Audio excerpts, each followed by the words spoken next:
Assalamualaikum po sa inyong lahat, o sa wikang Tagalog po ay sumainyo pong lahat ang kapayapaan. Ako nga po pala ang inyong lingkod, Yuritech at your service. May iniwan po sa atin dito nung nakaraang araw pa po na iPhone 8 Plus no power due to water ingress. At nang i-visual check ko po ang motherboard, ay very visible po ang mga sunog na pyesa, patunay na talagang nabasa nga po ng tubig ang iPhone na ito. At ang unang ginawa ko po ay nilinisan ko po muna ang motherboard gamit ang lighter fluid. Kapansin-pansin na ang mga piyesang kinalawang lang ay ang speaker IC at ang power IC ng baseband. Kaya nag-multimeter check po ako via diode mode and I found out na short to ground ang VDD main rail. At napansin ko rin po na may mga maliliit na corroded components sa ilalim ng steel wall.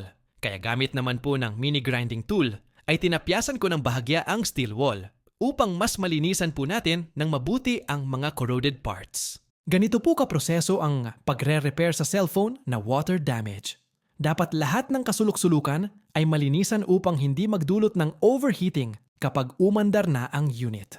And after po natin malinisan ang lahat ng may corroded components, ay nag-diode test naman po ulit ako to make it sure kung shorted nga po ba talaga ang motherboard.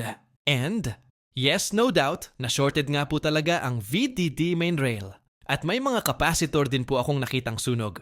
At nang silipin ko po sa schematic diagram, ay nalaman ko po na connected sa VDD main rail ang mga sunog na capacitor. Kaya without hesitation, ay pinagtatanggal ko na rin po ang mga sunog na capacitor.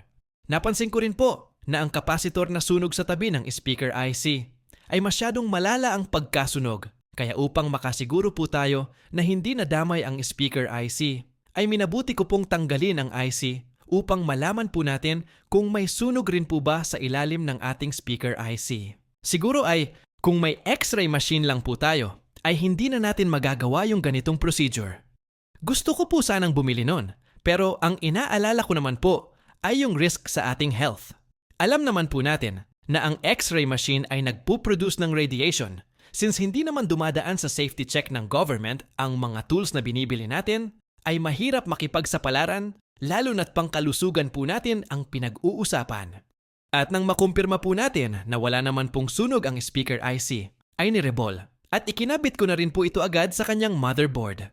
Mabuti na lang po at walang sunog ang speaker IC dahil kung nagkataon na nasunog ito, ay baka nasa kalagitnaan pa po tayo ng ating nire-repair. Ang hirap po kasing mag-jumper at magtanim sa pads ng mga IC dahil pang higher level of microsoldering skill na po kasi ang magagamit natin.